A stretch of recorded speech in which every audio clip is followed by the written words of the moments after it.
Tuloy ang usapan. Okay, dito naman tayo. Sale of shares of stocks not listed in the stock exchange. Tignan mo to.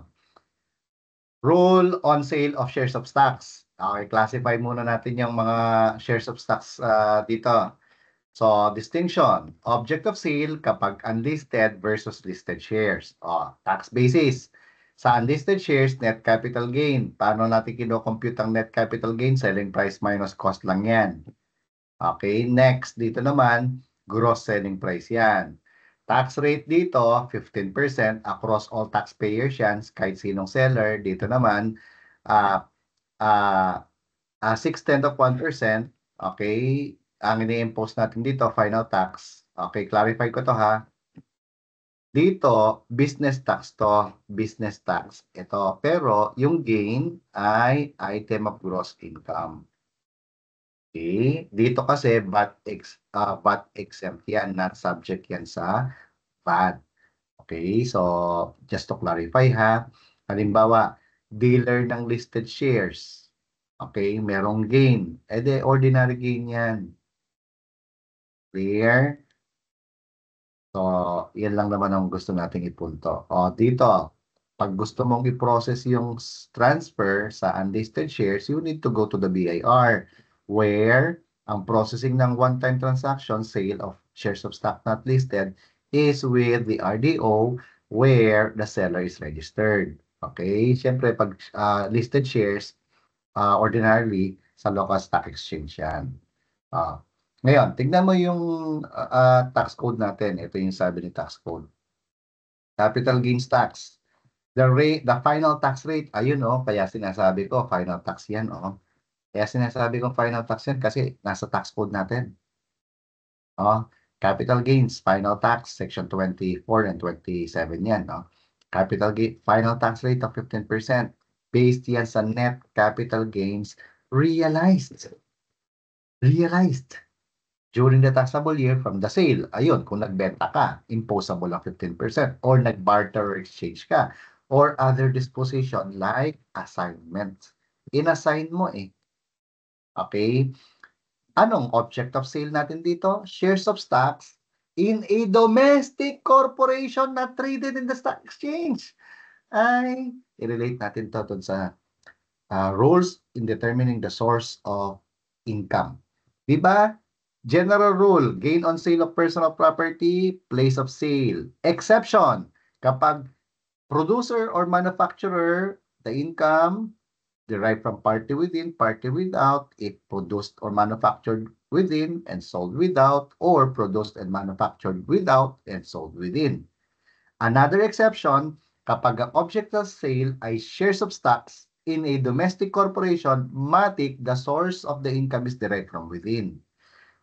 Kung derived from within yan, taxable yan. Anong tax natin? Kung yan ay unlisted shares, capital gains tax tayo. Kung unlisted yan, ibang usapan. Okay? So, yun ang, pero dito kasi, ang grupo na to, unlisted shares tayo Okay? So, ngayon, how do we determine the gain or loss?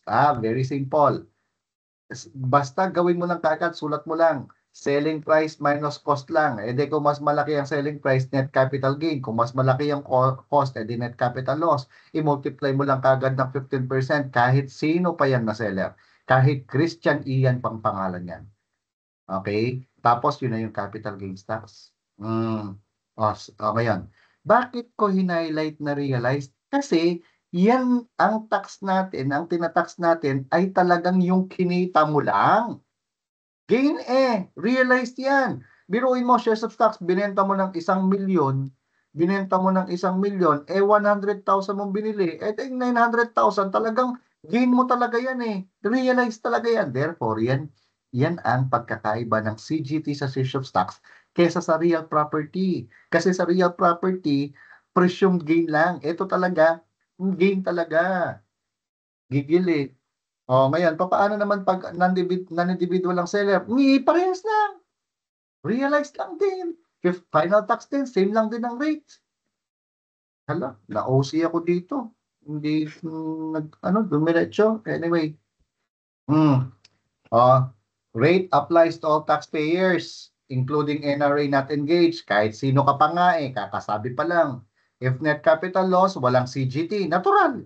Anong babayaran mong tax? Lugi ka nga. Gains on sale of shares of stocks issued by foreign corp are treated as ordinary income subject to regular tax kasi nga ang source is without foreign tax payment. Kung meron man, tax credit yan or expense at the option taxpayer. Alam mo yung treatment ng foreign tax payment. O yung adjusted net asset method, pabayaan nyo na yan. Computing net capital gain, napunto lang natin yan pag nakita mo sa exam. Is the adjusted net asset method considered, ano ba yung ibig sabihin ng net asset? Asset minus liability yan. Yan ang net asset O, asan dito yung asan dito yung net asset na kino-consider? Wala. Edi hindi siya considered. Kasi nga tinanggal na. Malaking tulong yan kasi isa yan sa mga nagpapalito sa mga nagpapahirap sa pag-compute ng capital gains tax sa shares of stocks dito tayo. Naalala mo kanina, yung rules determining gain or loss. Parehas lang. Diba? Selling price minus cost tayo kanina di ganun ngayon parehas lang dito sa shares of stocks. Kaya ang selling price meron din tignan mo, di ba? Pag-compute ng selling price minus costs. Pero ang pangalan dito, net capital gain na automatic. Okay, tandaan mo ha, kapag shares of stocks, selling price minus cost, net capital gain na automatic. Kanina, selling price minus costs, capital gain. Tapos selling price minus cost, capital loss. So, halimbawa, lagay natin ng figure 100 at saka 50. So, 50. Ito, 200, 100. So, capital gain at saka capital loss. Ang capital gain mo, 100. Tapos dito, capital loss, 50. Anong tawag sa 50? Okay, net capital loss. Net capital gain na to, nanggigigil Net capital gain, pag minus mo yung capital gain sa capital loss, ayun, net capital gain. Iba ang net capital gain na yan doon, ha? Kasi pag shares of stocks, mas malaki ang selling price kaysa sa cost, net capital gain yan. Okay? Kaya pag true or false yan, net capital gain is selling price less cost if the object of sale is shares of stocks not listed. True. Net capital gain is if the capital gain exceeds the capital loss and the object of sale is not a shares of stock, the excess is a net capital gain. True. Okay. Dito tayo. Ang selling price. Anong ibig sabihin ng selling price nga kanina? Kung magkano yung natanggap mo. So kung cash sale yan, ito naman sa shares of stocks, kung magkano yung cash na natanggap mo, yung consideration in the deed of sale. Okay, nakalagay sa deed of sale 1 million, 1 million ang selling price mo. If the total consideration of the sale consists partly in money and partly in kind, ano yung selling price mo? Yung cash na natanggap mo at saka yung property na natanggap mo. Diba? So halimbawa, meron kang shares of stocks. Nagkakahalaga ng 1 million. So fair market value ng shares of stocks mo, 1 million. Okay, binibenta mo sa akin. Sabi ko, ang pera ko lang, ang cash ko, 500,000. Pero meron akong isang sasakyan, car, motor vehicle, nagkakahalaga ng 1 million. Gusto mo, yun na lang i-buy ko sa'yo. Pumayag ka ngayon, magkano consideration mo, magkano yung selling price mo? 1.5 million ang selling price mo. Kung exchange, yung fair market value na natanggap mo. Okay? Kasi yun ang consideration on your disposition Easy. Ngayon, yung shares of stocks, ano yung cost mo na pwedeng ibawas? Ano ang cost mo? Ano ang cost mo na ibabawas mo? Kung binili mo ang shares of stocks, ang cost mo is your acquisition cost. Parehas nung kanina. Kapag ang shares of stocks ay minana mo, ang cost mo is the fair market value at the time of death of the decedent. Parehas nung kanina. Kung ang shares of stocks ay denonates lang sa'yo, ano ang cost mo? Same din kanina, fair market value at the time of donation or kung magkano yung binili, whichever is lower tayo. Kung ang shares of stocks ay acquired for less than adequate consideration, ibig sabihin binili mo ng mura, Ano yung shares of, ano yung cost mo? Di yung acquisition cost mo pa din. Kaya parehas yan yung 1 and 4 na binabanggit din natin ulit kanina. You see? Okay, dito naman tayo sa fair market value. Pag sinabing fair market value, bakit pinag-uusapan natin muna itong fair market value na to? Kasi nga, para malaman natin kung merong implied donation. Kasi binenta lang ng mura, tapos fair market value pala mataas, ay implied donation yung excess. Okay, kung ano yung mga fair market value? Kung listed shares yan, tignan mo ha, kung listed shares yan, ibig sabihin, traded in the stock exchange yan, okay, ang fair market value is the closing price. Okay, in determining ano to ha, in determining exposure to donor stocks. Kung hindi yan listed, ang fair market value is the fair market FMB shall be the value of the shares of stocks at the time of sale. Okay? Pwede ibig sabihin selling price. Yun ang fair market value niya. Kung common shares yan, book value based on the latest FS. Anong ibig sabihin yan? Stockholders' equity divided by outstanding shares. Ganyan lang ang ibig sabihin, yung pag-compute ng book value per share. Kung yan ay preferred shares, ang fair market value is the liquidation value. Again, itong fair market values na mga ito for the purpose of determining kung ang property ay binenta ng less than adequate consideration in money or money's worth para malaman kung sobrang mura ang pagkakabayad o pagkakabenta. Okay, so ulit, fair market value, pag listed shares, closing price. Okay, kung not listed yan, fair market value, selling price yan. Kung common shares yan, book value is equal to stockholders' equity divided by outstanding shares. Okay, kung preferred shares yan, ang fair market value is liquidated value. Okay, so book value of the common shares or the liquidation value need not be adjusted. Hindi na natin i-consider ang mga appraisal surplus. Basta stockholders' equity, pinakita ko na kanina, divided by outstanding shares. Kung merong preferred shares dyan, i-minus mo muna yung preferred shares. Ganun lang kasimple. Okay? So again, hindi mo na i-consider sa financial accounting kasi meron ka pa mga appraisal valuation, surplus, etc. Hindi na yan. Basta stockholders equity divided by outstanding shares lang tayo. Okay? Practice tayo. Magugulat ka. Actually, dapat di ka na nagugulat. Halos pare-parehas yung ano natin, yung ating mga, ang tawag nito, yung ating mga illustrations. Kasi nga same rule lang naman to. Para pag halimbawa, may binibentang property, personal, tapos may binibentang shares of stocks, hindi ka malilito, parehas lang. Tignan mo yung number 1.